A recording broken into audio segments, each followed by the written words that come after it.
You step into the hush of a late evening. The wind brushes against the window panes in gentle currents, rattling them like quiet memories of other lives. A cup of herbal tea sits near your elbow, releasing a soft aroma that curls upward, mixing with the distant ticking of a clock. The lamp beside you casts an amber pool of light, and you notice how the shadows slip across the floor, reaching for your feet, as if they have stories to tell. In this moment, you can almost imagine the feeling of iron bars pressing cool against your palms, the way the air thickens when freedom is no longer an option. Here inside these unseen corridors, the walls themselves know the weight of desperation. Every scrape on stone, every hushed confession, every gasp in the dark, these are the real chronicles, no ledger recorded. You may never know the end of this story. Sleep will probably find you first curling around your mind like a blanket. If you enjoy this space and want to join me again in the coming nights, please like and follow. We have many more nights to share stories together. Feel free to tell me in the comments where you're listening from and what time it is there. I love to imagine the glow of little lamps all across the world. Now let the quiet settle over your shoulders as we step forward together. You walk slowly along the first corridor of the world's most notorious prisons places, where daylight was rationed and every inch of air carried secrets. Tonight you begin in the place all others feared to remember, a corridor that has no name in official records, but that generations of prisoners called the shadows of iron bars. The shadows appear first sliding across the floor before your foot ever touches the threshold. You feel the chill radiating up through the soles of your shoes, reminding you that here every hour was documented in silent suffering. The iron bars themselves seem to whisper.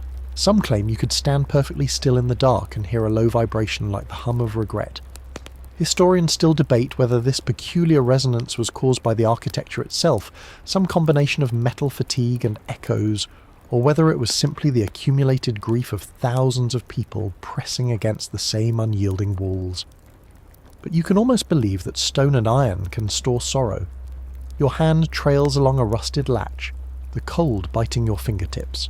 If you pause to look closely, you'll see names scratched into the bars, sometimes only initials, sometimes a single word. A favourite among them was "Remember," etched again and again in shaky lines. It was a warning, and a plea: do not let this place fade from memory. In this corridor, the first unwritten rule was absolute: never trust a quiet corner. You'd think a patch of darkness might be a refuge, but the inmates learned that shadows were often the best place to be cornered. It was common knowledge that if you stopped too long in one of those alcoves, you'd feel the pressure of unseen hands searching your pockets or pressing a blade against your ribs. The second rule was subtler: don't ask who did it. In a world without privacy, silence was the last defence. You'd hear the scuffle of feet, the sudden intake of breath, and then nothing. By the time you turned, the deed was already folded into the deeper darkness. You imagine yourself sitting on one of the crude wooden benches bolted to the wall, your shoulders hunched, your eyes fixed on the floor. You can almost hear the scrape of chains dragging as a man limps by. There was always the risk of contagion, not only the diseases that spread in stale air, but the contagion of despair. If you sat too long beside the same person, you might inherit their hopelessness like a kind of fever. One of the more curious practices in the shadows was the habit of scratching little marks just above eye level, short vertical dashes, sometimes crossed with a horizontal line. At first glance they looked like careless vandalism, but in truth they were a private measurement, each prisoner's way of recording the passage of days without ever writing down dates. To mark the wall was a small rebellion against the erasure of identity. Historians still debate whether these markings originated in the 18th century or earlier.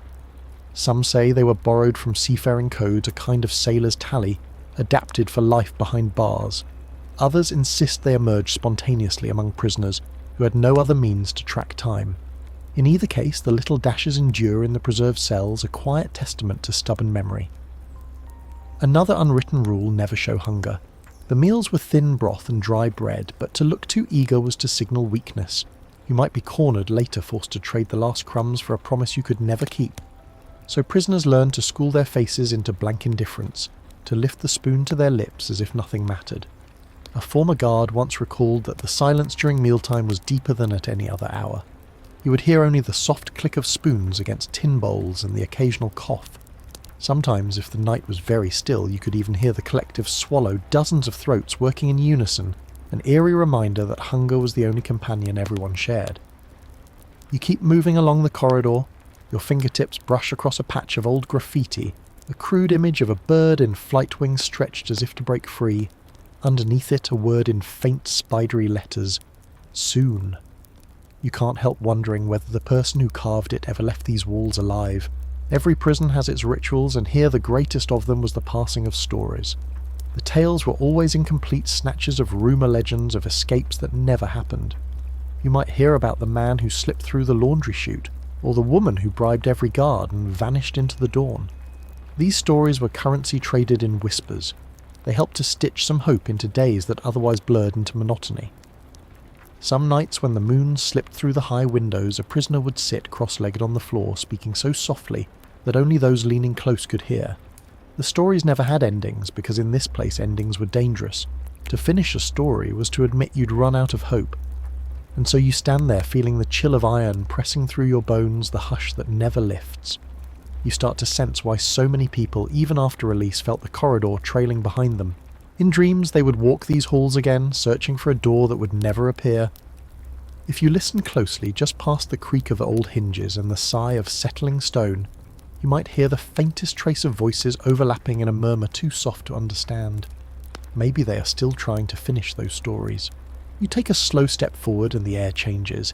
It thickens with salt and something metallic like rust and old sorrow mingled together. The walls around you gleam pale under the cold lantern light, and a hush settles in your chest as if even your heartbeat has decided to tread more carefully. You have just arrived in the echoing belly of Alcatraz. The first thing you notice is the quiet. Not the absence of sound. There are plenty of those, the drip of water through hidden cracks, the faint scurry of rats in the walls, the low hum of the tides beyond the stone. But Alcatraz has another kind of quiet. It is the silence of listening of a place that remembers everything you would rather forget. People called it the Rock, as if that name could disguise the truth that this island was less a fortress and more a cemetery for ambition. Here the unwritten rules were harder to spot because they were etched into behaviour itself. You find yourself watching the shadows that stretch between the cells. They look harmless, but you can't shake the feeling that they have memorised your face. Rule number 1, never speak above a whisper. Even a simple greeting could mark you as careless. Men learn to compress entire conversations into the flicker of an eyebrow, the twitch of a cheek. It was said that a skilled inmate could negotiate a favour, repay a debt, and issue a threat without ever moving his lips. You ease past a door whose hinges scream in protest, though no one seems to hear. Some claimed Alcatraz bred a special kind of deafness, one born not from the ears, but from the will. When survival depends on ignoring what you see, you teach yourself to become selectively blind and conveniently hard of hearing. Along the far wall, a series of numbers are carved into the paint dates maybe, or codes. Historians still debate whether they were part of a larger network of escape attempts, or simply the work of bored men marking time. Some believe these sequences held secret meanings: when to expect a delivery of contraband, when to hide in the laundry carts, when to watch the tides, for the improbable moment when you might slip away. You walk past the old shower block where the water was intentionally kept just above freezing. An unspoken rule here: never linger. If you stayed too long under the icy jets, you'd earn a reputation for weakness. That was enough to put you on the wrong end of a quiet, unavoidable discipline. Alcatraz was famous for its impossibility. No one ever really escaped, or so the official story went. But in the mess hall, over the clatter of metal trays and the sour smell of stewed vegetables, you'd hear rumours traded like contraband cigarettes. Someone always knew someone who had made it to the mainland, vanishing into a fog so thick the guards called it God's Curtain. You imagine yourself sitting at a scarred wooden table, your tin cup rattling under your fingertips. A man across from you, maybe he's been here 15 years, glances up and then away. You're not supposed to look anyone in the eye for too long. Another rule: don't stare, even by accident. Eye contact was a kind of handshake in reverse. If you held it too long, you were issuing a challenge, one you might be forced to answer later in the yard. So you learn to glance and look away to keep your gaze somewhere harmless, like the wall behind a man's shoulder or the middle distance where no one lived. At night you lie on the thin mattress staring up at the ceiling. The paint peels in slow curls and you try not to imagine that it's the place itself, molting, shedding one skin after another. You hear the whispering, then the stories that gave this place a life beyond its walls. Some said the ghosts here weren't angry so much as bored. They needed company, and so they murmured through the cracks, Some of the whispers were only half-remembered names, syllables stretched into sighs. Others were lists of debts unpaid, of favours owed, of rules broken long ago. You might catch a fragment, a voice soft as a dream, he never paid. Or they forgot the last shipment, and then nothing but the cold, indifferent dark. The guards knew these stories, of course. They discouraged talk of ghosts, but never entirely denied them. Perhaps it was easier to manage men who were too afraid to trust their own senses. After all, if you could convince yourself you were imagining the footsteps, you might also convince yourself the walls weren't closing in. A curious fact you'd overhear if you were here long enough: many inmates claimed the walls of Alcatraz were alive. They said the place had a pulse you could feel if you pressed your palm flat against the cold concrete. On stormy nights when the tides churned and the rain battered the roof, some swore they could feel it shudder like an old animal dreaming of escape. Historians still debate whether this was mass hallucination, or simply the product of too many nights in too little space. But you find yourself tempted to place your own hand against the wall to test whether it breathes. Another unspoken rule: never keep souvenirs.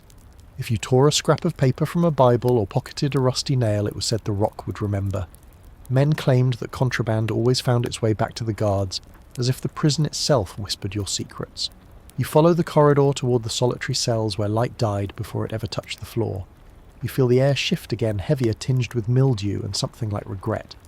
In these cells, time didn't just pass, it settled layer by layer until it became a weight you could almost taste. There is no preamble, no warning. You step inside and the door eases shut behind you with the soft finality of a coffin lid. The darkness feels absolute. Your breath sounds too loud in your own ears, and you find yourself listening for that phantom pulse, the throb of old sorrow embedded in the walls. You stand very still. In the dark, you imagine the stories etched here, the names you can't see, the tally marks tracking years, the silent oaths never to forget. And in that hush, you understand why men left Alcatraz with its shadow stitched into their bones. Perhaps it was the silence. Perhaps it was the rules no one spoke aloud. Or perhaps it was simply that in a place designed to erase you, any memory, any rumour, any story became precious enough to guard forever. You slip past the last of Alcatraz's steel thresholds and into a different sort of darkness altogether. The air changes again, thicker and warmer, scented with the sour tang of old sweat and damp limestone. You're no longer standing on an island fortress in the Pacific. You're beneath the pale gas lamps of Paris, descending the narrow stone stairs into La Santé prison. The steps are slick with centuries of wear, polished by the souls of thousands who came here and never left as free men. The flickering light throws jagged shadows across the walls, making the space feel smaller than it already is. Down here, in this half-forgotten corner of the French penal system, the unwritten rules were as important as any law decreed by judges. Perhaps more so.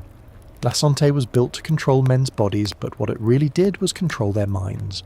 You feel it in the way the air seems to press against your shoulders, reminding you that you are trespassing in a place designed to erase identity. Historians still debate whether the labyrinth of secret passages and hidden chambers was part of the original design or a product of improvisation over time. Some blueprints survive yellowed and brittle, but they never match the reality of what you find down here. Rule number 1, never ask how big the prison really is. To know too much was to admit you were thinking about escape, and nothing made you more conspicuous than hope. You run your fingers along a shallow groove in the wall, one of many that cross the stone at odd angles. These were the old escape channels dug by generations who chipped and clawed their way through the mortar with spoon-smuggled blades or the sharpened handles of toothbrushes. Most tunnels ended in disappointment, a sheer drop into a sewage pit or a wall of bricks poured in overnight by guards who had been tipped off. Still, every inmate here believed there was one true tunnel somewhere if you knew how to find it. They called it Le Passage, in whispers too soft to carry. Some insisted it connected to the catacombs under Paris, where the bones of 6 million people formed a city of the dead. Others believed it ran beneath the Seine, opening onto a hidden quay where a boat waited under cover of darkness. You step into a cell so narrow you can touch both walls at once. The cot is nothing more than a plank bolted to the wall covered in a stained wool blanket. On the far side, faint letters have been scratched into the plaster, toujours, forever. This single word was the last protest of a man who refused to be forgotten. The inmates understood what the guards never quite grasped: if you carved your name, if you left a sign, you were not entirely erased. The next unwritten rule: never share your real story. In La Santé, every inmate had an alias. Names were currency. To give yours away was to surrender the only piece of yourself the prison couldn't strip. So you learned to answer to whatever nickname found you. Moustache le fantôme vieux chien. Over time you forgot the sound of your own name and grew accustomed to these borrowed identities. In the common yard you would walk in slow circles, your eyes fixed on the cracks in the flagstones. Conversations were conducted in muttered half-sentences. A nod might mean yes. A scuffed toe might mean no. To an outsider it looked like aimless loitering. To those inside it was negotiation, confession, survival. You hear the stories even now drifting up from memory. The guards used to say that at night if you pressed your ear to the wall, you could catch the echo of all the lives that had been spent here. Arguments in Breton and Corsican, whispered prayers in Provençal laughter that turned to coughing. Another curious custom, the secret codes etched with soap. At first glance, the white smudges looked like careless stains. But if you knew the patterns, you could read them like a language. A simple swirl might mean, watch the guard by the door. A series of dots and lines could spell out a threat or a promise. Historians still debate whether this coded writing was unique to La Santé, or part of a wider network among European prisons. Either way, it was nearly impossible to eradicate. Every time the walls were scrubbed clean, the messages reappeared, passed from cell to cell like a contagion. As you walk deeper into the lower corridors, the air grows colder. Moisture beads on your skin. The lamps burn lower here, and you have the impression that even the light is reluctant to linger. Rule number 3, never look up when you hear footsteps. The guards wore heavy boots that echoed off the walls. The sound was designed to inspire dread. But if you dared to lift your gaze when the boots approached, you might catch the guard's eye, and with that you invited a confrontation you could not win. So you learned to study your shoes instead, counting scuffs and cracks, focusing on anything but the authority that owned the corridor. There is one story that has survived all attempts to erase it. It tells of a prisoner who escaped by bribing every man along his path. They say he disappeared through a hidden door behind the laundry. Some claim he never left Paris, but simply traded one labyrinth for another, living the rest of his life in the catacombs with the bones of 6 million strangers. No one can say for certain. The record is incomplete, but every inmate you meet in your imagination seems to know the legend, and when they whisper it, their voices soften just a little. Here in La Santé, the last unwritten rule was perhaps the most essential: never surrender the idea that something might exist beyond the walls. Whether it was a tunnel, a door, a friendly hand waiting in the dark, you needed to believe in it. Because if you stopped believing, the prison claimed you entirely. You pause now in this corridor, your breath misting in the cold air. You feel the weight of countless footsteps pressing down from above, and you realise that in places like this, survival was never just about endurance. It was about learning which truths to share, which lies to perfect, and which hopes to nurture in secret. Your footsteps are muffled now by a thick quilt of snow, the cold pressing against your legs as if the earth itself is testing your resolve. You have left behind the shadows of Paris and crossed thousands of frozen miles to Siberia, where exile was not merely punishment, it was a sentence against the human spirit itself. You stand before the long, low barracks of a Russian gulag, the logs blackened by decades of frost. The sky above you is a slab of iron, unbroken and indifferent. Somewhere in the distance a dog barks a sound that might be warning or just the animal's own lament. In this place there were no illusions about redemption. The first unwritten rule was simple: never measure time in days. To think of a sentence as a series of calendar squares was to invite madness. So prisoners learned to track the seasons, instead the thaw that turned the camp to sucking mud, the first snow that signalled months of darkness, the brief summer when the sun never fully set. You take a step into the barracks. The smell hits you: stale, sweat-wet wool, a faint, sour undercurrent of sickness. The bunks are stacked 3 high, rough planks covered in straw that was never clean. Men and women lay in these shelves like cargo, their breath mingling in plumes that froze to the beams overhead. Historians still debate whether the gulags were designed with a precise plan of psychological degradation, or if the cruelty was simply the natural byproduct of isolation, starvation and terror. You stand in the doorway, feeling your heart slow under the weight of that question. The next rule: never show that you are warm. In temperatures that dropped below -40, even the smallest suggestion that you were conserving heat, cupping your hands too closely, tucking your chin into your collar, could mark you as a target. Others would press closer, draw your body heat away and leave you weaker the next morning. You look around and see the silent negotiations happening everywhere. A flicker of a glance, a hand slipped into a pocket, the smallest shifting of shoulders, all the signals in a hidden language of survival. Outside, the snow creaks under the boots of the guards. The cold here is not like ordinary winter. It seeps into your bones and fills your head with a slow, grey fog. Even thoughts feel heavier. In this fog, the boundaries between days blur. You could lose whole weeks without realising. Another curious practice, the etiquette of the ration line. Each prisoner received a piece of bread so thin it was almost translucent and a ladle of watery soup. The bread was life itself. To cut in line was an act of desperation that no one forgave. Fights over rations were common, but they were conducted without words, just a sudden shove, a hand closing around your wrist, a quick blow to the ribs. Then silence again, as if nothing had happened. You imagine yourself standing in that line, the wind blowing through gaps in the walls, your hands numb around the tin bowl.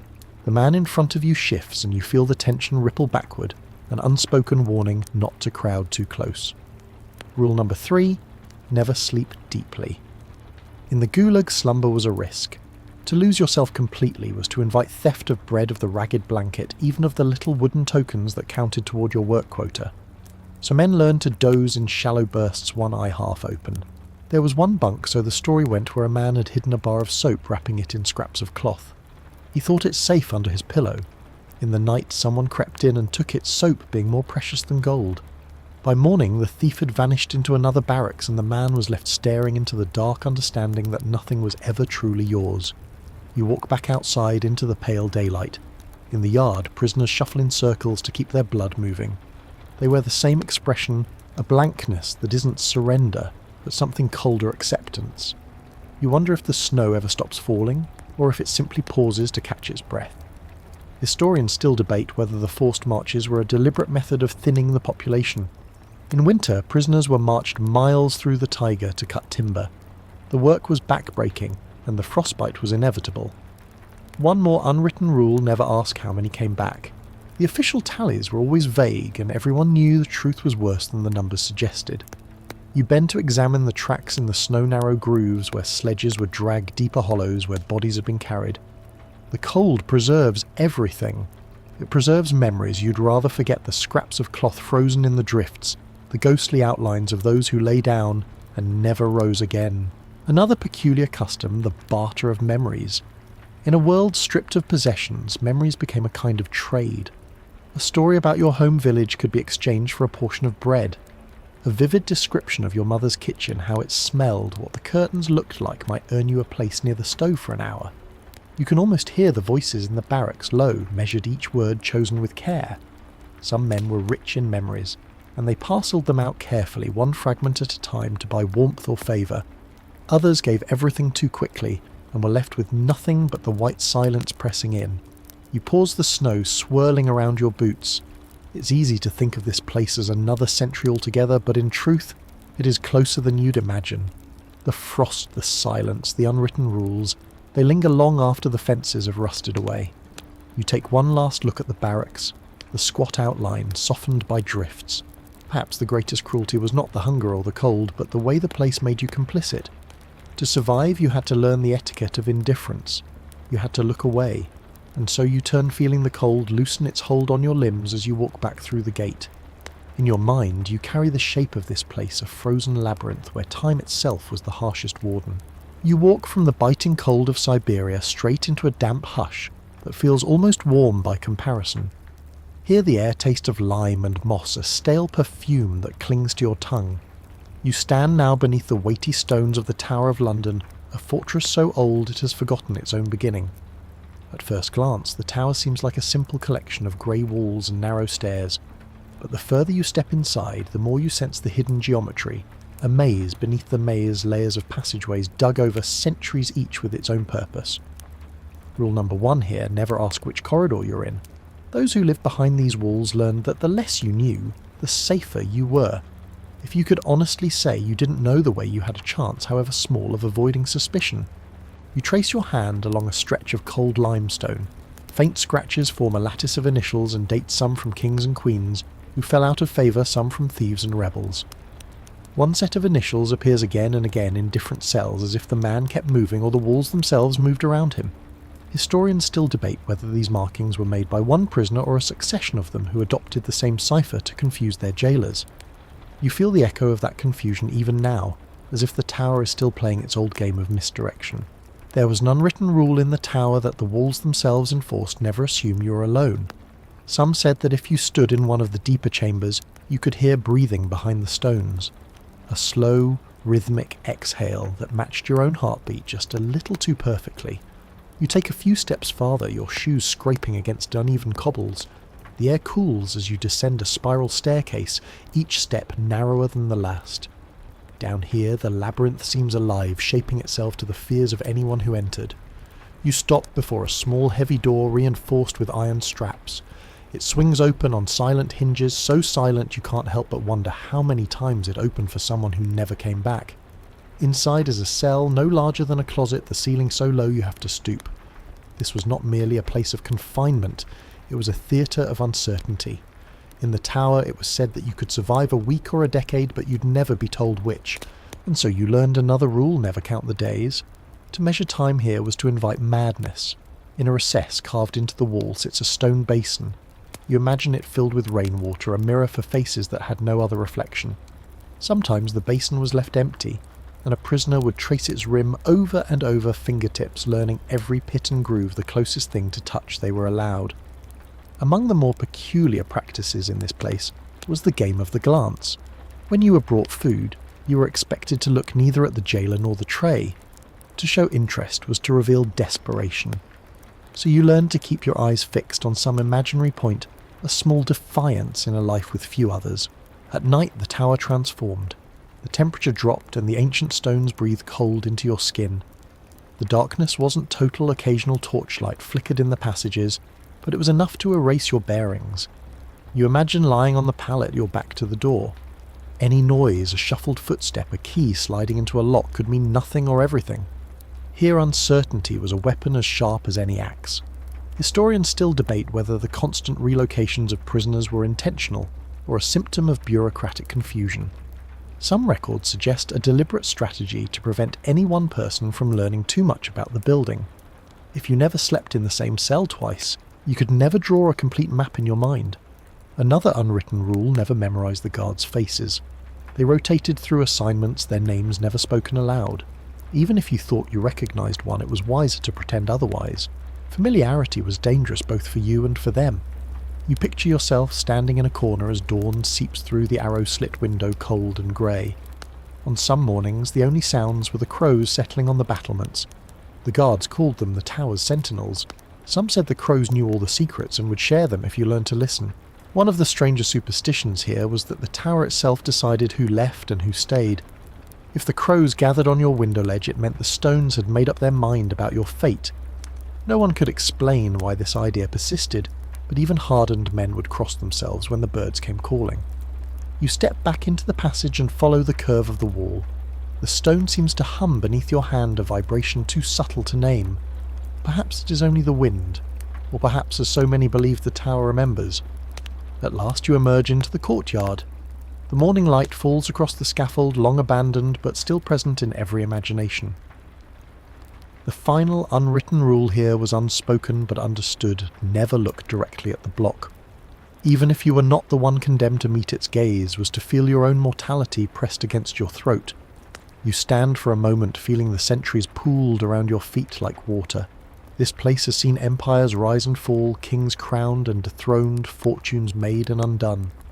And in the end, every prisoner, noble or common, was reduced to the same quiet rituals, counting breaths, studying shadows, and learning how to vanish into the labyrinth without losing what little remained of themselves.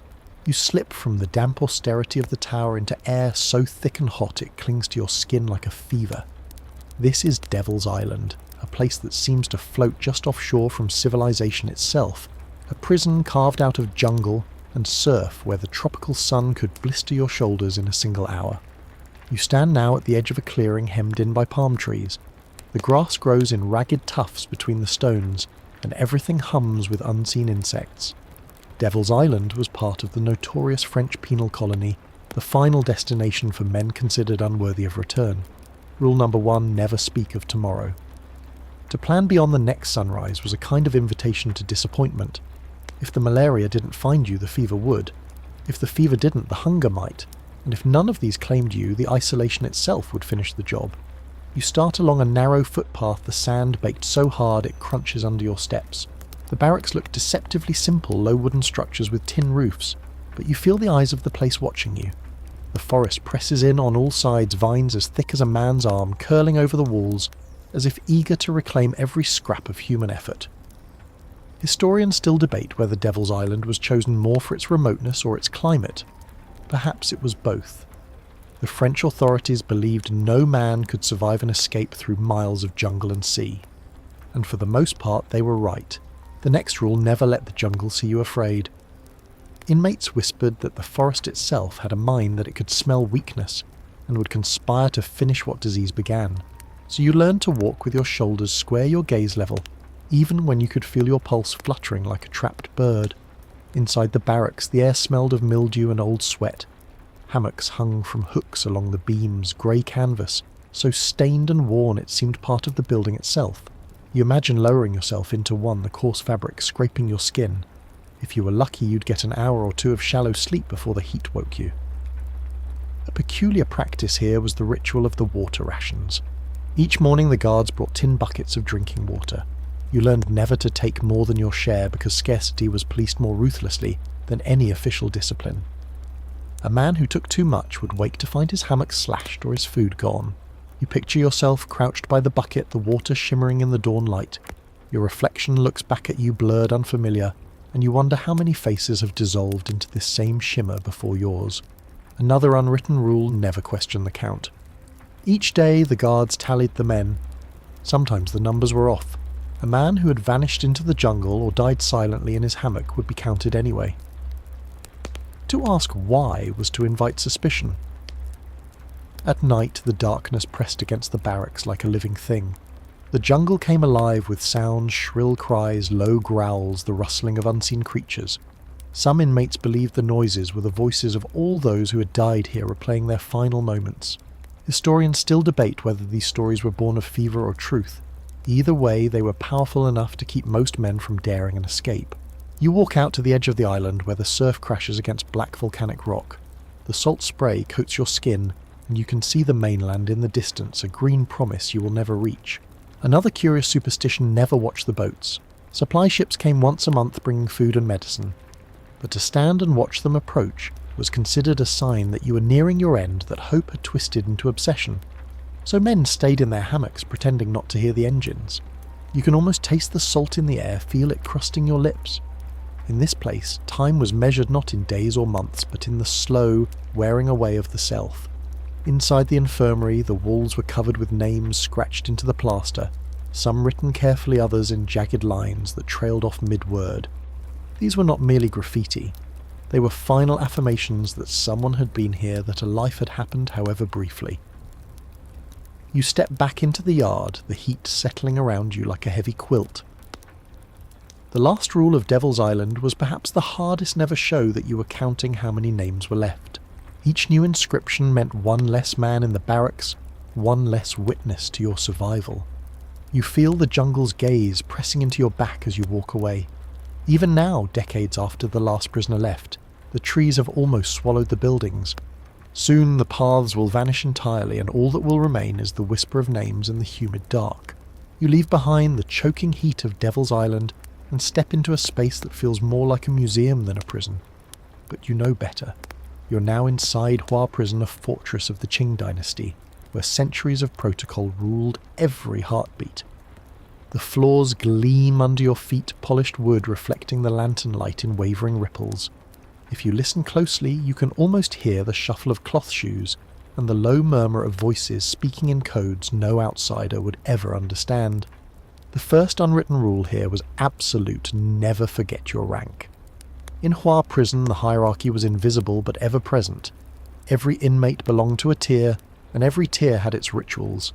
A minor official might be assigned a cell with a mat and a basin, while a commoner would be left to sleep on bare boards. The difference in status mattered more than the length of your sentence. You pause near a latticework window, feeling the draft slip over your skin. In the courtyard below, you see the outline of the old punishment post, dark with age.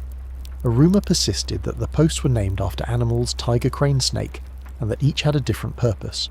Whether this was true or merely a way to frighten newcomers, no one could say. Historians still debate whether Hỏa Prison's elaborate rankings were a reflection of broader Qing society or something unique to this place. Some argue that the prison was an experiment in controlling the soul through etiquette. Others believe it was simply the inevitable result of centuries of Confucian bureaucracy creeping even into the darkest corners. You walk along a corridor lined with carved screens. On the walls, faded ink scrolls proclaim maxims about virtue and repentance. But no one really believed those words. They were for the visitors, the inspectors and envoys who came to reassure themselves that punishment was civilized. Inside the cells, everyone knew the real law never crossed a boundary without invitation. Each prisoner had a defined space measured in invisible lines. To step too close to another's mat to sit where you were not permitted was to risk humiliation, or worse. You picture yourself lowering to your heels in the corner of a cell, your eyes fixed on the lacquered beams overhead. The wood glows softly as if trying to disguise the fact that this place was built for containment rather than comfort. Another curious custom, the ranking of rice bowls. Each inmate's status determined not only the quantity of food but the vessel itself. A man of higher rank received a porcelain bowl. A lesser man ate from rough clay. To touch another's bowl was an insult so grave it could spark a fight carried out in whispers and subtle shoves. At night the prison settled into a hush, so complete it felt rehearsed. You could hear the faint click of prayer beads, the slow breathing of men pretending not to dream. Some whispered mantras to keep their sanity. Others recited the names of ancestors, each syllable an invisible shield against despair. You take another step and feel the floor dip slightly a flaw in the craftsmanship that no one ever bothered to correct. In Hỏa Prison, floors were reserved for those too low to protest. Rule number 3, never speak of release. To ask when your sentence might end was to imply that you believed in mercy. And to believe in mercy was a weakness that the guards and sometimes your fellow prisoners would exploit. In the far wing you pass an old wooden chest bound in iron. Some said it contained confiscated belongings, hairpins, charms, letters never delivered. Others believed it held the records of every prisoner who ever entered a ledger too vast to comprehend. Historians still debate whether this chest was real or symbolic, a story invented to give shape to the idea that nothing in Hỏa Prison was truly forgotten. You bend closer and imagine the rust flaking under your fingertips. Even if the chest was empty, it would still be heavy with the weight of all those imagined histories. One of the more unsettling practices here was the ceremony of the morning greeting. Each dawn prisoners were required to face the entrance and bow 3 times regardless of whether a guard stood watching. It was said that this ritual was not for the jailers, but for the prison itself, a nod to the building as a living authority. You can almost see the line of men heads bent, the soft scrape of knees against the floor. In that moment everyone was reduced to the same essential truth: you belong to the walls now. Another rule: never confess too much. In a place built on confessions, it was the half-truth that kept you safe. A full confession could be used as leverage passed from official to official until you found yourself deeper in trouble than when you began. So prisoners learned to give just enough to appease their captors, never so little as to provoke anger, never so much as to become vulnerable. You pause beside a screen painted with a faded crane, its wings spread in flight. Some said the crane was a promise that the spirit could rise even if the body remained behind, but no one you ask ever says this aloud. At last you reach the end of the corridor where a small door leads into the outer courtyard. The air here smells fresher, touched by the faint perfume of flowering vines that have climbed the walls. But you know it is an illusion. The final unwritten rule of Hỏa Prison was whispered by every man who left. Never believe the courtyard means freedom. You stand for a moment feeling the old heat of 1,000 silent ceremonies, the soft rustle of robes on polished floors. Then you step back into the corridor, the crane's faded eye watching you go. You walk from the lacquered hush of Hỏa Prison into a place that seems carved from silence itself. The walls are pale, peeling plaster, the ceiling so high they disappear into shadow. This is Eastern State Penitentiary, a fortress of isolation in Philadelphia, where solitude was the law and the walls were built to erase your voice. The first thing you notice is the cold. Even in summer the cell's never truly warm. It settles in your bones, an intimate chill that feels almost personal. You trail your fingertips along the crumbling bricks each groove and crack a secret catalogue of suffering. The first unwritten rule here was brutally clear: never whisper. If the guards caught you murmuring to another prisoner, you were punished. The official philosophy was that silence would inspire penitence, that deprivation of human contact would turn men reflective and eventually redeemed. But you know better. Solitude here was not a gift. It was a slow disintegration of the self. You imagine stepping into a cell, the iron door swinging shut behind you. The slot through which food was delivered would clang closed, leaving you with nothing but your own breath and the sound of your heartbeat. Historians still debate whether Eastern states' commitment to isolation was an experiment in compassion or cruelty. The Quakers who designed it claimed they were offering prisoners a chance to find God in the quiet. But the men who lived here learned quickly that too much quiet can drive you mad. You take a seat on the narrow wooden cot. The straw mattress crackles under your weight, the faint odour of mildew rising up to meet you. On the far wall, the plaster is scored with countless scratches. Some look like tallies, others like desperate attempts to draw a window that would never open. Rule number 2, never count your steps. Many prisoners tried to measure time by pacing their cells, counting each circuit like a heartbeat. But soon the counting took over.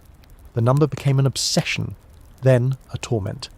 You can almost feel it now, that claustrophobic spiral of repetition, 1, 2, 3, 4, until the numbers are the only language you can remember. At night you lie on the cot watching the pale beam of moonlight as it slides across the floor. Sometimes, when the wind is right, you hear voices drifting through the ventilation shafts. They are not real, or maybe they are.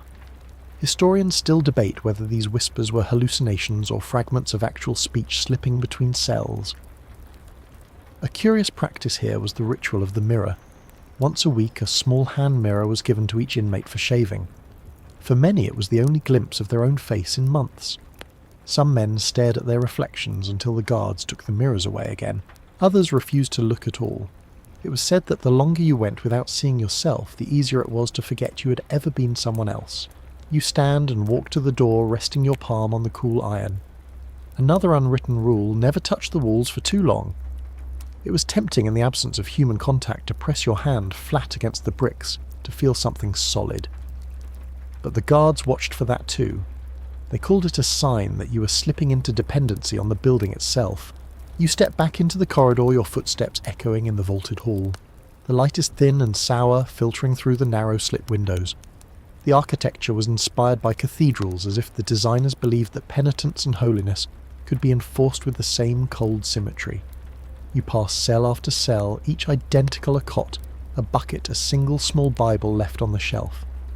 Inmates were forbidden to speak even to the chaplains, so they learned to pray in silence, lips moving without sound, eyes fixed on the same blank patch of ceiling.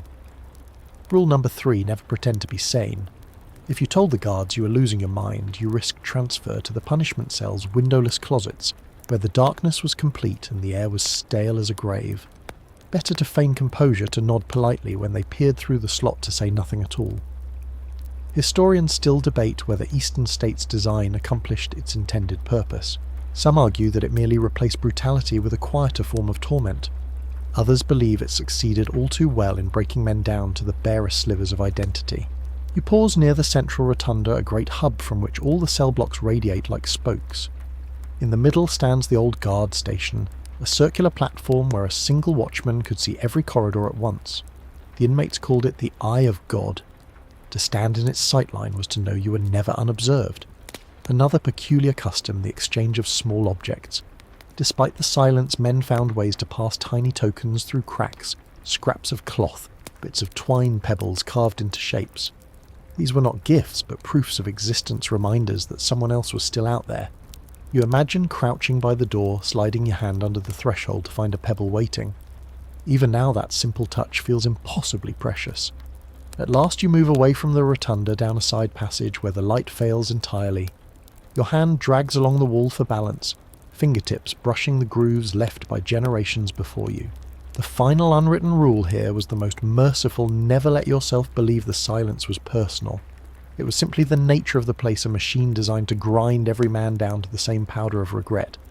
You stop in the darkness, listening to the phantom hush of 100 invisible souls, and for a moment you understand why some inmates claim that the quiet here could swallow you whole. You step out of Eastern State's suffocating hush, and into a corridor that feels almost alive with old defiance. The walls are streaked with chalk and soot, etched in a secret alphabet that only the initiated could read. You're in Australia now, standing inside Pentridge prison, where men learn to weave their resistance into every inch of stone. The first thing you notice is the warmth, not the kindness of a hearth, but the smothering heat of too many bodies confined together. The air smells of sweat coal dust and something sweetly metallic like rain on iron. Rule number 1, never trust a clean wall.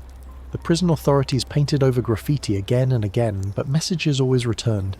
If you looked carefully, you'd see layers of markings older scripts dim as ghosts, newer ones scraped fresh each night. Historians still debate how this hidden language began. Some claim it started as a system of gang codes. Others say it was a collective journal and agreement among the inmates that no life should pass entirely unrecorded. You walk closer, tracing your fingers across a set of symbols, a crooked star, a vertical line with 3 dashes, a shape like a half moon. They look innocuous, but you know better. Each mark conveyed something vital where a weapon was hidden, which guard could be bribed who was marked for revenge. Another unwritten rule: never erase another man's mark. Even if the meaning was lost, the respect remained. To scrape away a symbol was to declare a feud you could never escape. You pass a row of iron doors, each inset with a little square of wire mesh. Behind them the cells are barely big enough to lie down. The men who lived here called them dog boxes. In these boxes, isolation was not philosophical. It was a simple brute fact. You imagine yourself crouched in one of those spaces, knees pulled to your chest. The walls are so close you can feel your breath rebounding off the bricks. At first you'd think you were alone, but if you waited long enough you'd hear the scratching begin a slow, deliberate rasp as someone in the next cell etched another secret into the mortar. Rule number 2, never tap unless you mean it. Tapping was communication, but it was also provocation. A single tap might be a greeting, 2 could mean danger, 3 was a challenge. So men learned to move their hands with care to test each message before sending it. In the yard you find the old exercise circle. The ground is bare dirt packed solid by decades of boots. A low wall runs along the perimeter, the top carved into deep grooves where men sat with their backs turned, heads bowed.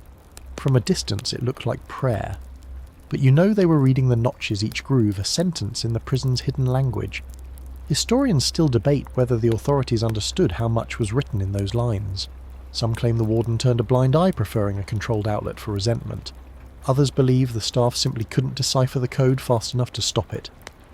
Another peculiar practice, the chalk book. Each prisoner kept a scrap of slate or a bit of wall where he tallied debts, favours, insults. Sometimes the marks were public, meant to shame or intimidate. Other times they were hidden, tucked behind loose bricks or under the rim of a bucket. You stand by the washroom door, feeling the floor sag beneath your boots. Inside, the tiles are cracked, stained in Rorschach blots of mould. On the far wall someone has drawn a ship with full sails. Beneath it, in tiny letters, Someday. You feel the quiet weight of that word pressing against your ribs. In Pentridge, someday was both a promise and a threat. Rule number 3, never mention the rope. Executions happened here no matter how the staff tried to keep them discreet. If you asked when the next hanging was scheduled, you'd find yourself isolated or worse. It was better to pretend you didn't know that certain footsteps in the night always meant the same thing. At night, the prison changed. The heat softened into a damp chill and the scratching of chalk and blades grew louder. Some men carved elaborate pictures, dragon ships' faces they could no longer remember clearly. Others made only a single mark each day, a proof that they had survived another dawn. You walk to the central rotunda where all the wings meet under a vaulted ceiling. The echoes here are endless. Every cough, every sigh seems to circle back to you. You can almost hear 100 invisible narrators, each one offering a version of the same story. I was here. I endured. Another unwritten rule: never ask why a man was imprisoned. In Pentridge, sentences range from petty theft to murder, but the details mattered less than the fact of being here. Once inside, everyone belonged to the same ledger, their names recorded in the same impersonal script. You pause at a wall near the rotunda, the surface layered with generations of marks. Some are so old the plaster has flaked away, leaving only shadows of lines. But even in fragments they are unmistakable, a code that no amount of paint or punishment could fully erase. At last you step into the yard one final time. The air is cool on your skin, the sky pale with dawn. You see the grooves in the wall, the chalk smudges the ship etched above the words Someday. And you realise that in this place, survival was not about brute strength or obedience. It was about memory, the fierce insistence that no life should vanish without a trace. You step out of Eastern State's suffocating hush and into a corridor that feels almost alive with old defiance. The walls are streaked with chalk and soot, etched in a secret alphabet that only the initiated could read. You're in Australia now, standing inside Pentridge prison, where men learn to weave their resistance into every inch of stone. The first thing you notice is the warmth, not the kindness of a hearth, but the smothering heat of too many bodies confined together. The air smells of sweat, coal dust, and something sweetly metallic like rain on iron. Rule number 1, never trust a clean wall. The prison authorities painted over graffiti again and again, but messages always returned. If you looked carefully, you'd see layers of markings, older scripts dim as ghosts, newer ones scraped fresh each night. Historians still debate how this hidden language began. Some claim it started as a system of gang codes. Others say it was a collective journal, an agreement among the inmates that no life should pass entirely unrecorded. You walk closer, tracing your fingers across a set of symbols, a crooked star, a vertical line with 3 dashes, a shape like a half moon. They look innocuous, but you know better. Each mark conveyed something vital, where a weapon was hidden, which guard could be bribed who was marked for revenge. Another unwritten rule: never erase another man's mark. Even if the meaning was lost, the respect remained. To scrape away a symbol was to declare a feud you could never escape. You pass a row of iron doors, each inset with a little square of wire mesh. Behind them, the cells are barely big enough to lie down. The men who lived here called them dog boxes. In these boxes, isolation was not philosophical. It was a simple brute fact. You imagine yourself crouched in one of those spaces, knees pulled to your chest. The walls are so close you can feel your breath rebounding off the bricks. At first you'd think you were alone, but if you waited long enough you'd hear the scratching begin a slow, deliberate rasp as someone in the next cell etched another secret into the mortar. Rule number 2, never tap unless you mean it. Tapping was communication, but it was also provocation. A single tap might be a greeting. 2 could mean danger. 3 was a challenge. So men learned to move their hands with care to test each message before sending it. In the yard you find the old exercise circle. The ground is bare dirt packed solid by decades of boots. A low wall runs along the perimeter, the top carved into deep grooves, where men sat with their backs turned, heads bowed. From a distance it looked like prayer. But you know they were reading the notches each groove a sentence in the prison's hidden language. Historians still debate whether the authorities understood how much was written in those lines. Some claim the warden turned a blind eye, preferring a controlled outlet for resentment. Others believe the staff simply couldn't decipher the code fast enough to stop it. Another peculiar practice, the chalk book. Each prisoner kept a scrap of slate or a bit of wall where he tallied debts, favours, insults. Sometimes the marks were public, meant to shame or intimidate. Other times they were hidden, tucked behind loose bricks or under the rim of a bucket. You stand by the washroom door, feeling the floor sag beneath your boots. Inside, the tiles are cracked, stained in Rorschach blots of mould. On the far wall, someone has drawn a ship with full sails. Beneath it, in tiny letters, someday. You feel the quiet weight of that word pressing against your ribs. In Pentridge, someday was both a promise and a threat. Rule number 3, never mention the rope. Executions happened here no matter how the staff tried to keep them discreet. If you asked when the next hanging was scheduled, you'd find yourself isolated or worse. It was better to pretend you didn't know that certain footsteps in the night always meant the same thing.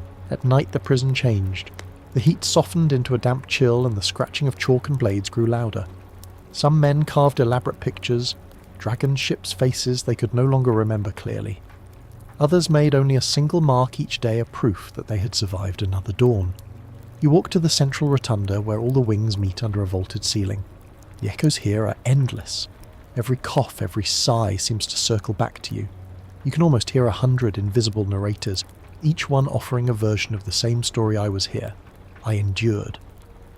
Another unwritten rule: never ask why a man was imprisoned.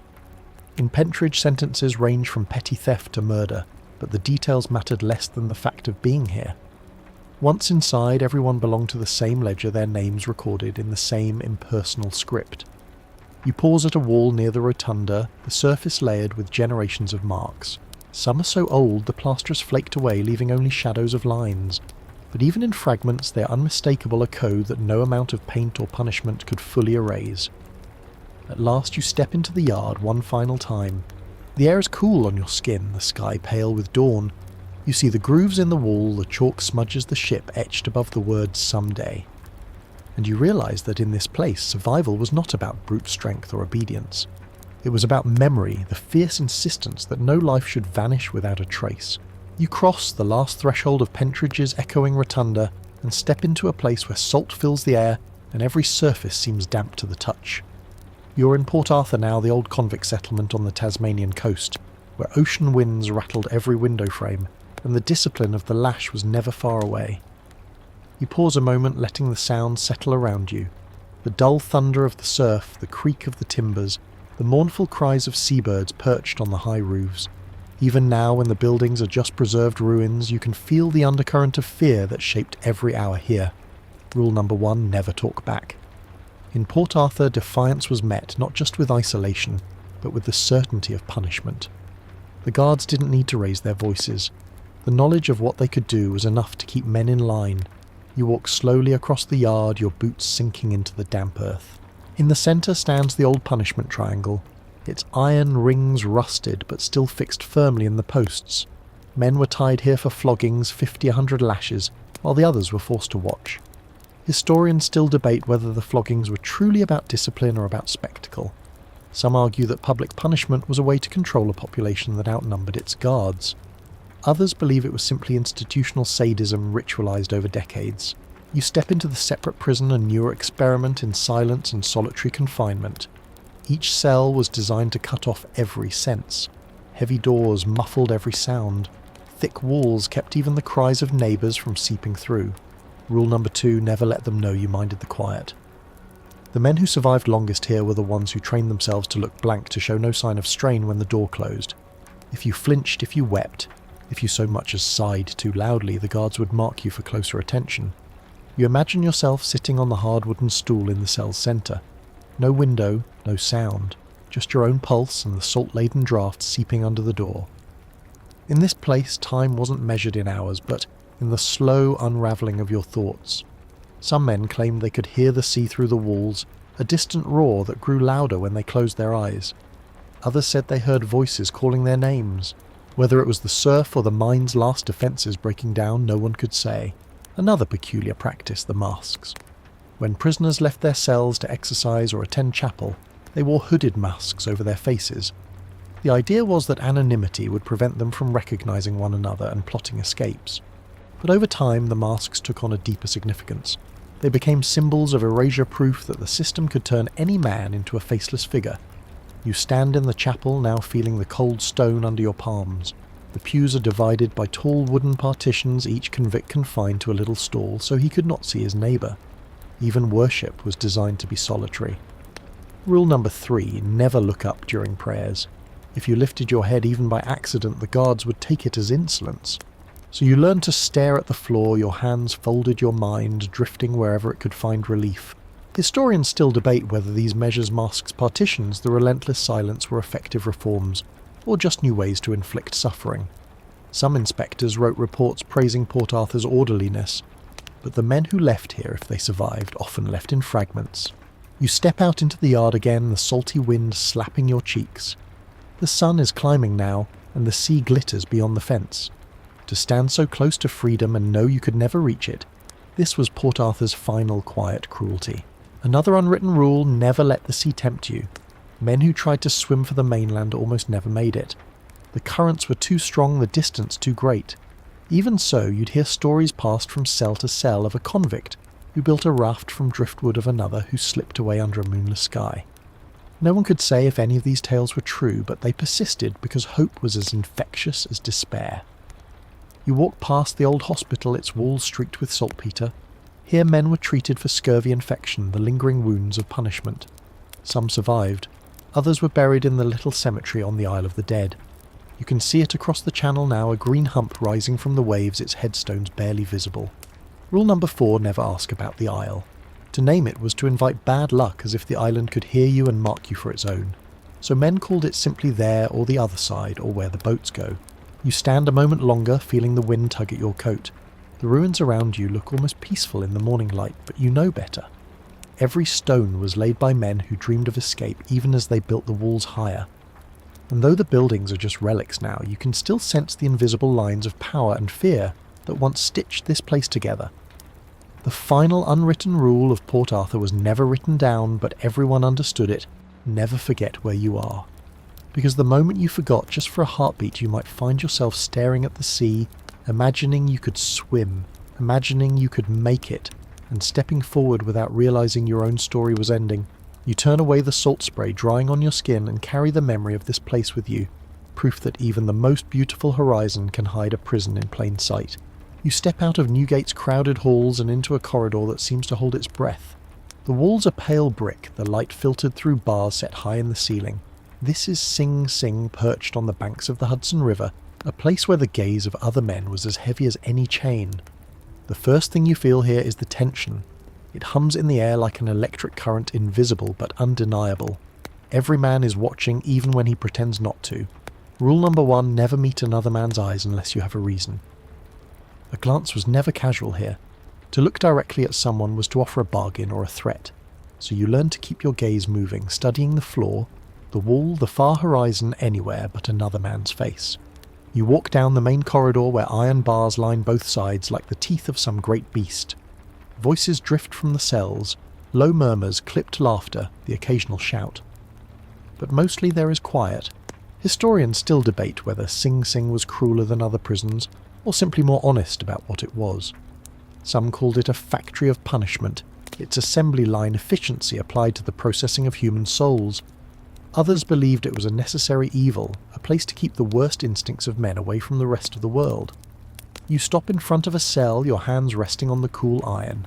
Inside the space is spare, a cot, a bucket, a shelf, with a single book, whose pages are yellowed and soft at the corners.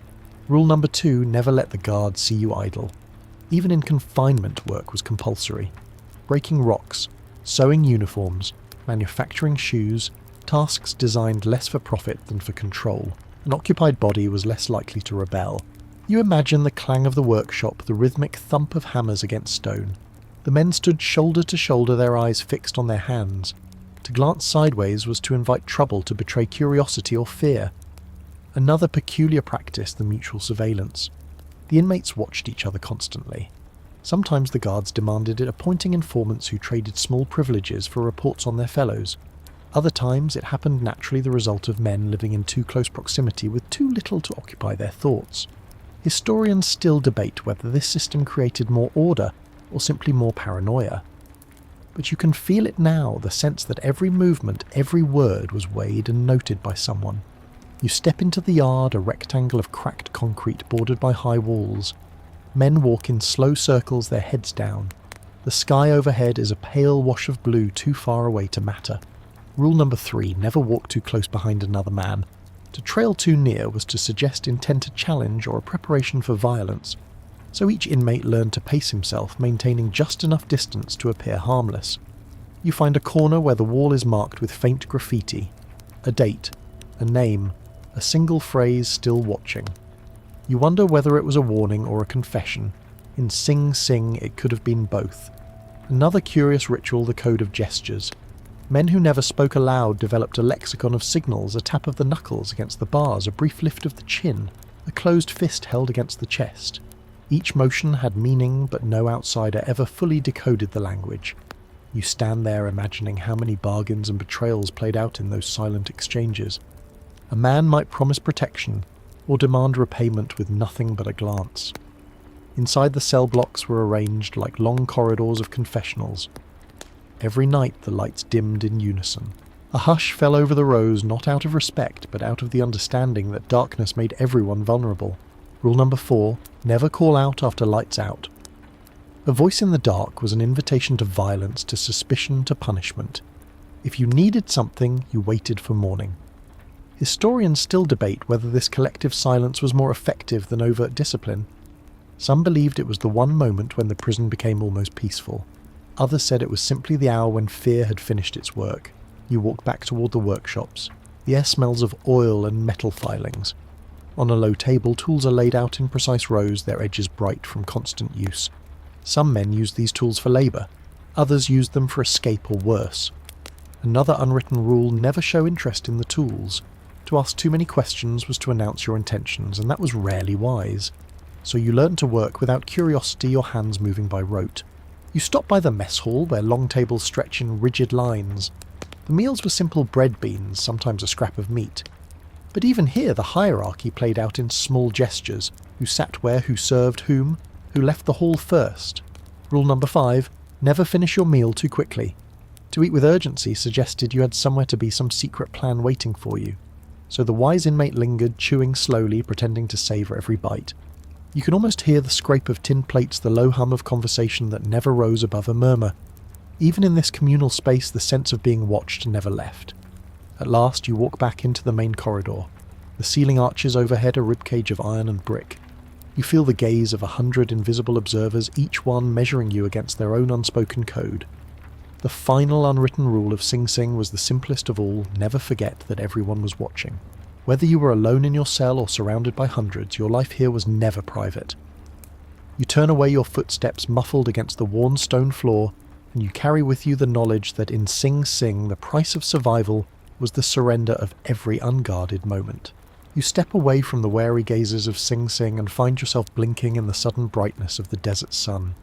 The sky's a vault of blue so vast it feels unreal, and beneath it rises a structure you could almost mistake for a temple.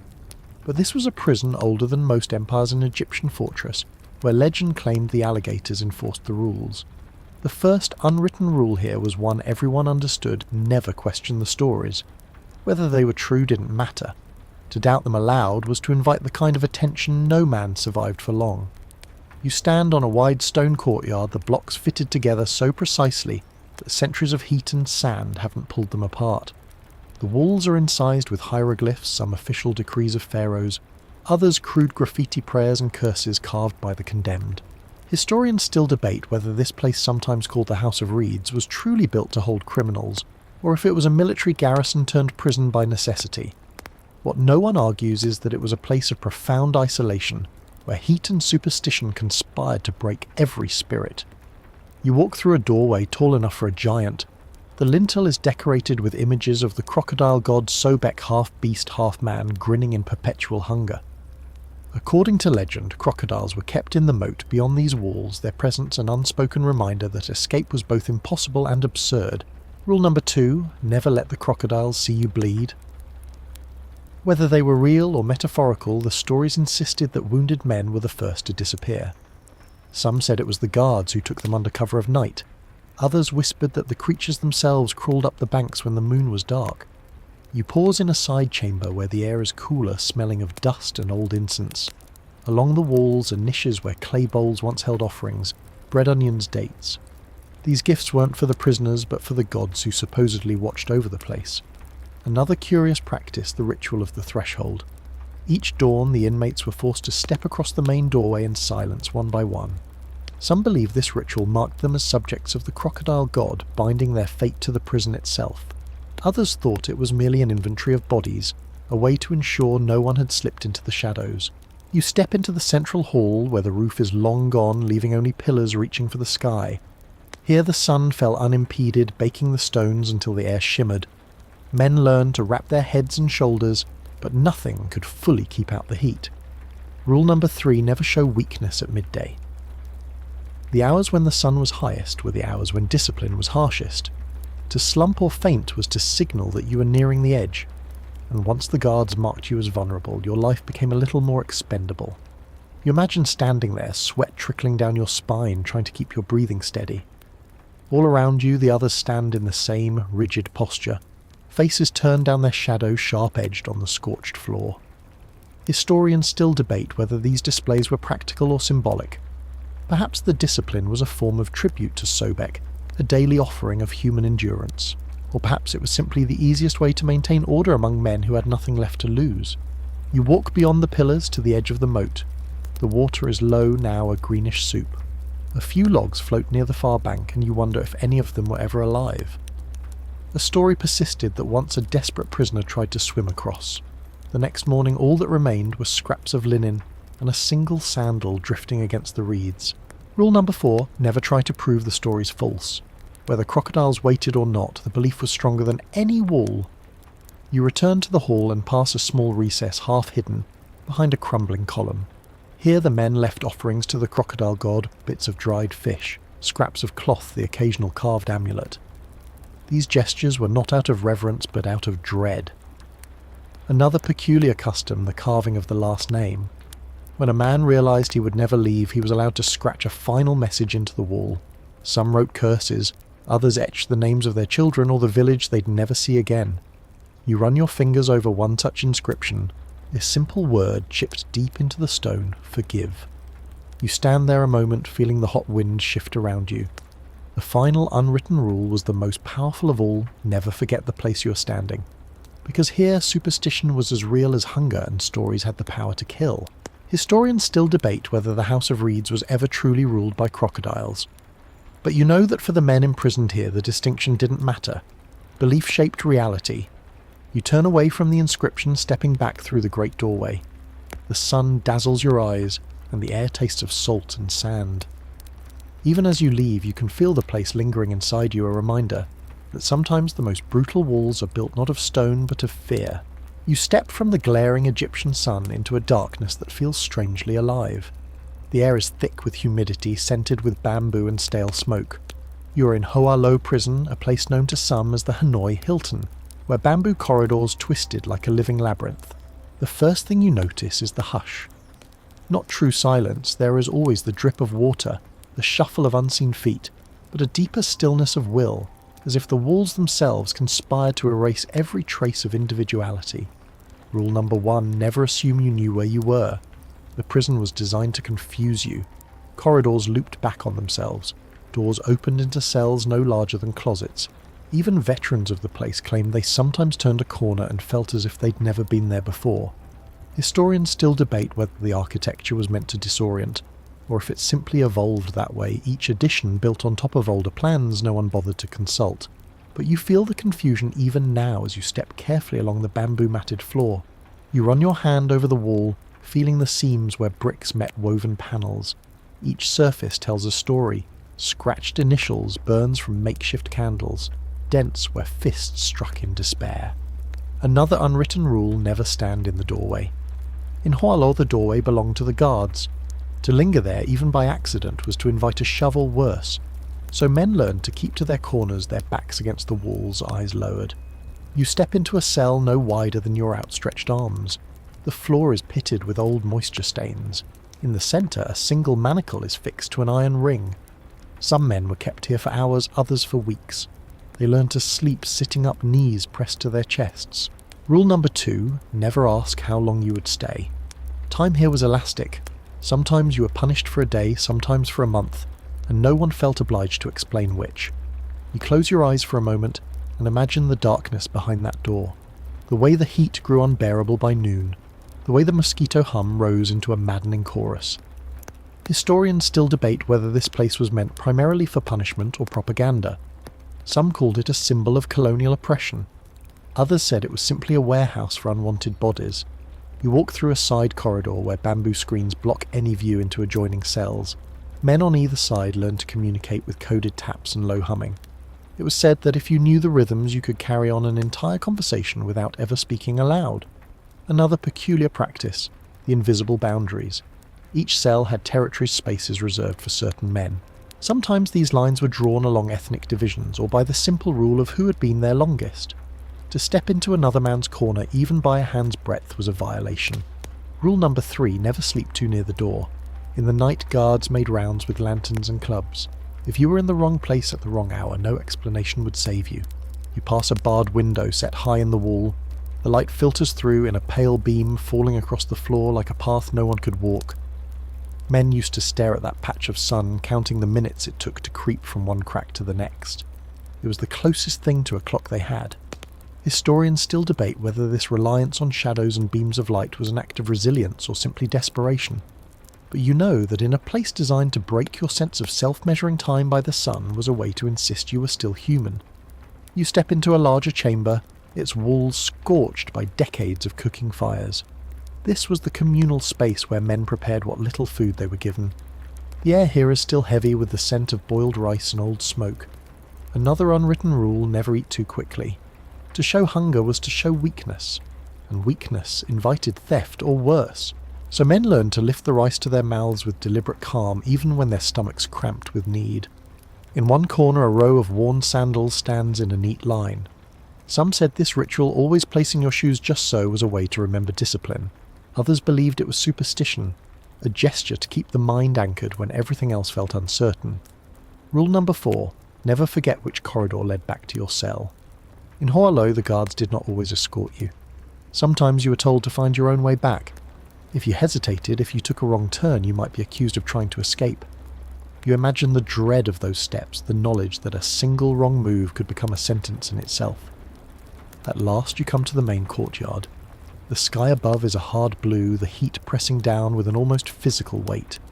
You feel the invisible lines here too, spaces where certain men were allowed to stand, others forbidden to cross. The final unwritten rule of Hỏa Lò was the simplest of all: never mistake the open air for freedom. Because no matter how wide the yard seemed, you were still contained by walls. You could not see rules you could never hope to write. You stand there a moment longer, listening to the echoes of footfalls and the soft rustle of bamboo, and you know that in this place even the air conspired to keep you in your place. You step away from Hỏa Lò's bamboo hush and find yourself in a place far more familiar: your own room. The lamp glows softly by your elbow, and the wind presses against the window panes. Yet as you settle into your chair, you realise something has followed you, an invisible thread tying you to all those corridors and cells. The final journey is inward. This is the place where the unwritten rules survive, even when the prisons themselves are rubble. You take a slow breath, feeling the quiet settle around your shoulders. Rule number 1, never believe you're entirely free. The human mind is a cage as ingenious as any built of stone. You've felt it yourself, how a single memory can trap you, how a moment of fear can replay across decades. You close your eyes, and the darkness behind your eyelids blooms into the outline of iron bars. You know they aren't real, but your pulse quickens all the same. Historians still debate whether these phantom prisons are a side effect of trauma or a natural instinct to impose order on chaos. But you understand that it doesn't matter. The feeling is real. That's enough. You shift in your seat and remember the chill of Siberian wind, the rasp of ropes in Newgate, the smell of old incense in Hỏa Prison. You realise that each place was built from the same raw material, the desire to contain what frightened us. Rule number 2, never underestimate the power of habit. Long after the gates swing open, men still wake at dawn, still eat in measured bites, still flinch at footsteps. Some part of them never leaves. Some part of you may never leave either. You let your hand rest on the table. The lamp's warm circle of light feels almost protective, and yet you feel the presence of the darkness waiting just beyond it. Another curious practice: the secret inventory. Every person keeps a hidden list, wrongs committed and endured debts owed, and unpaid small kindnesses that balance the scales. You think of the men in Pentridge and Sing Sing carving marks into the walls so they wouldn't forget who they were. Rule number 3, never pretend you were unaffected. Even the strongest left those places changed. You don't need walls or bars to understand how easily freedom can become a story you tell yourself at night. You breathe in slow and deliberate. The air smells of tea and old paper, but your mind is full of salt spray and bamboo smoke.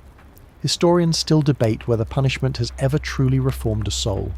Some say the only real power of a prison is the power to remind you that you are breakable.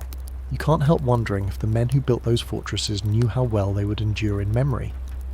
Rule number 4, never dismiss the stories. The crocodiles of Egypt, the masked men of Port Arthur, the whispering walls of Eastern State, maybe they were myths. But they were true in the ways that mattered most. They shaped behaviour. They imposed order. They gave shape to fear. You open your eyes and look around your room. No iron rings, no rotting straw, no guards to watch you. Yet some small part of your mind still waits for the rules to be recited, the tally marks to be counted. You think of the word etched again and again across so many walls, remember? Perhaps this is the most essential unwritten rule: never allow yourself to forget. Because in the end it is the memory of what we survived that teaches us the value of freedom, the sweetness of an unguarded moment, the simple grace of choosing when to close our eyes. You take another breath. You let it out slowly. And now the hour is late. The wind rattles the glass. The lamp's glow grows softer. You have walked through every corridor tonight. felt every silence carried every unspoken rule into this quiet place. You may never know the end of this story. Sleep will find you first curling around you like the hush of a locked cell. So close your eyes, let your breathing slow. Trust that when you wake you will still remember the names etched in those walls and know that tonight you chose to hear them. End of script.